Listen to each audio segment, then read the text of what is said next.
Viewer, आप देख रहे हैं द पॉलिसी टाइम्स। पूरी दुनिया में ये जो बीमारी, ये जो पेंडेमिक फैली हुई है, इसके बारे में हम हमारे जो एक्सपर्ट हैं उनके साथ बैठे हुए हैं। थोड़ा सा उनके साथ बात करने से पहले कुछ आंकड़ा दे दूँ। लगभग वर्ल्ड वाइड 3,45,000 से ज़्यादा केसेस अभी तक आइडेंटिफाई किए गए हैं। उनमें से 14,000 से ज़्यादा काम कर रहे हैं, डे नाइट काम कर रहे हैं, आपके लिए काम कर रहे हैं। वो है चाइना, लेकिन चाइना से ज़्यादा इटली में डेथ हुआ है। 4,500 से भी ज़्यादा नंबर हैं। इंडिया किस फेज़ में है, किस सिचुएशन में है, क्या प्रिपरेशन है, हम इंडिया के बारे में ज़्यादा बात करेंगे। सर, ये जो पेंडेमिक कोरोना वायरस, इसकी बेसिक सिम्टम्स और इंडिविजुअल लेवल, ऑर्गेनाइजेशन लेवल और पॉलिसी लेवल में हमें क्या क्या कदम लेनी चाहिए? इस वक्त में जिस आदमी को भी खांसी के साथ में बुखार है, रैपिडली डेवलप हो रहा है और साथ में ब्रेथलेसनेस है, अनलेस प्रूव अदरवाइज ये कोविड इलनेस है। हमें आज की डेट में किस स्टेज में कहीं नहीं जाना है, हमें सारे एक्सपीरियंसेस लेने हैं बाकी कंट्रीज़ के। हमें देखना है इटली में क्या हो रहा है, अमेरिका में क्या हो रहा है, स्पेन में क्या हो रहा है, चाइना में क्या हुआ, ईरान में क्या हुआ। उसके हिसाब से ये बीमारी इतनी तेज़ाई से फैलती है कि मेरे को, हर आदमी को अपना कंसर्न होना चाहिए। यानी कि मेरे को अपने आप को बचाना है। मैं इम्यून नहीं हूँ, कोई भी एज का हूँ, मैं इम्यून नहीं हूँ और मैं मरना नहीं चाहता। और अगर मैं चाहता हूँ कि मैं बचूँ तो मुझे ही अपने आप को बचाना है, मुझे ही अपने आप को कंट्रोल करना है। उसके लिए मुझे अपने आप को लॉकडाउन करना है।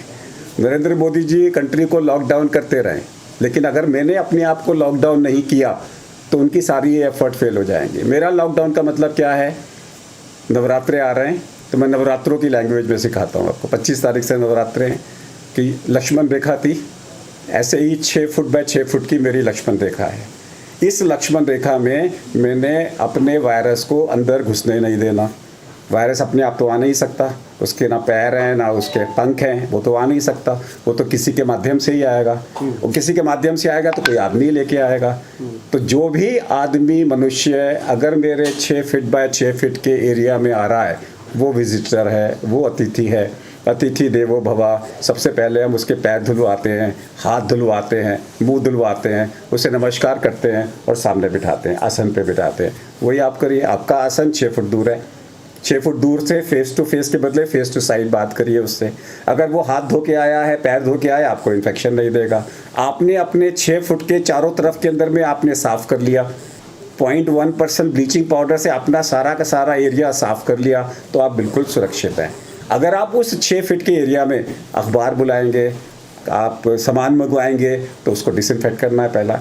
तो किसी भी चीज़ को अगर आप डिसइंफेक्ट कर देते हो बैठने से पहले, उसके अंदर में आने से पहले, तो आप अपने आप को बचा रहे हो। अब आपकी जिम्मेवारी है और किसको बचाना? अपने घर में बुजुर्गों की। उसके लिए अपने बच्चों को उनके साथ में नहीं रखना। जैसे मैंने अपने साथ में लक्ष्मण रेखा रखी है, उनकी लक्ष्मण रेखा को भी मैंने ही बांधना है उसके साथ में। अगर मैं ये लक्ष्मण रेखा तोड़ के बाहर जाऊंगा, इधर उधर घूमूंगा, तो फिर मैं किसी ना किसी से वायरस लेके आ जाऊंगा। तो अगर आप अपने आप को बचाना चाहते हो, याद रखिए, मेरे को बचाना मेरी जिम्मेवारी है। अगर आप अपने आप को बचाना चाहते हो तो अपने चारों तरफ 6 फीट की दूरी के अंदर में लक्ष्मण रेखा खींच के नेक्स्ट 2 हफ्ते उसी में काम करो।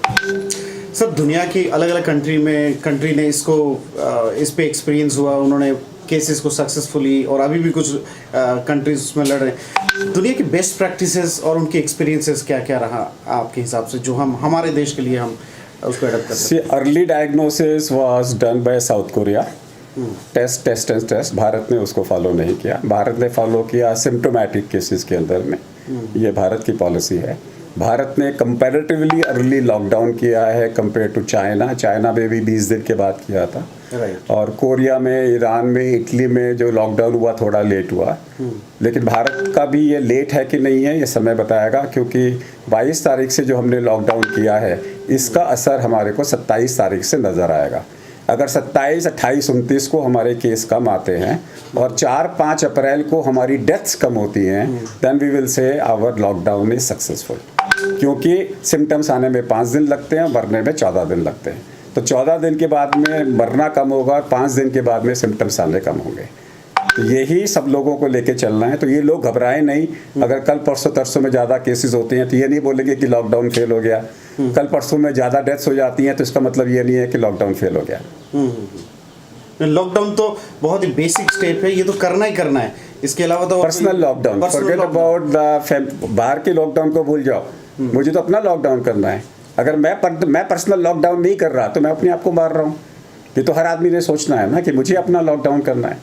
राइट। जो केसेस पकड़े जा रहे हैं, जो केसेस आ रहे हैं सामने, इसकी सोल्यूशन उस लेवल पे हम कैसे, पब्लिक इंफ्रास्ट्रक्चर, प्राइवेट इंफ्रास्ट्रक्चर, जो हेल्थ केयर इंफ्रास्ट्रक्चर है, वो देखिए हमारा कैसा है और फिर क्या करना चाहिए सरकार के लेवल में? अगर आपको माइल्ड डिसीज है तो इंसिस्ट करो कि अपने घर पे इलाज कराओ। ठीक है, सरकार होटलों को टेक ओवर करे, उनमें इलाज करे, ताकि सिर्फ वो लोग जिनको ऑक्सीजन की या वेंटिलेटर की डिपेंडेंट हैं वो हॉस्पिटल्स पे जाएं। जितना आप ट्राइज करोगे तो आप इस सिचुएशन को मैनेज कर सकोगे। भी हम नहीं चाहते कि इटली वाली सिचुएशन हो कि एक दिन में 500 आदमी मर गए और चर्च के अंदर में सारी डेड बॉडीज़ पड़ी हुई हैं। लोगों को समझ में नहीं आ रहा कि इसको जो है हम बरी कैसे करें। बरी करने की जगह नहीं है। हम उस सिचुएशन को नहीं चाहते। हम चाहते हैं कि ट्राई जो सीरियस केसेस हैं, सीवियर केसेस हैं, उनको हॉस्पिटलाइजेशन हो। बाकी लोग पैनिक ना करें। अगर आपको खांसी जुकाम और बुखार है, आप अस्पताल मत भागे, वहाँ जाके 100 लोगों को और दे दोगे। बहुत सारे मिसकंसेप्शंस हैं इसको लेके भी, जैसे यंग को नहीं हो सकते हैं। देखिए ये धूप भी, गर्मी भी इसको रोक सकते हैं। देखिए किसी भी एज में हो सकता है, किसी भी सेक्स को हो सकता है। हमें सब में प्रिकॉशंस लेनी है। लोग कहते हैं धूप में मर जाएगा, तो धूप अपने कमरे में तो नहीं ला सकते आप, एसी एटमॉस्फेयर में तो नहीं ला सकते। आपको एसी ट्रेन में ले आओगे क्या, मेट्रो में धूप ले आओगे क्या, एयरपोर्ट में धूप ले आओगे क्या? तो धूप तो रहेगा, तो वहाँ तो वायरस जिंदा रहेगा। तो आपको तो अपने आप को बचाना है ना। आपको कह रहे हैं कि धूप आ रही है, धूप तो ठीक है, लेकिन आप काम कर रहे हो एसी एटमॉस्फेयर में, तो आप अपने आप को कैसे बचाओगे? इसलिए मैंने बोला कि मैंने अपने आप को बचाना, या तो 24 घंटे बैठ के धूप में बैठ जाओ, वो पॉसिबल नहीं है। तो क्यों खुश हो रहे हो, धूप आएगी वायरस मर जाएगा? जब तक वायरस है, मुझे अपने आप को बचाना है। सब लोगों को मेरा एक ही मैसेज है, कोरोना नमस्ते। लोगों को हैंडशेक ना करो, 6 फुट से 6 फुट की एक लक्ष्मण रेखा खींचो और सब लोगों को दूर से नमस्ते करो। सो डॉक्टर के अग्रवाल पद्मश्री अवार्डी और एक बहुत ही बेहतरीन डॉक्टर हैं जो इस सब्जेक्ट पे हमारे देश के नागरिक को जागरूक कर रहे हैं। बहुत बहुत शुक्रिया।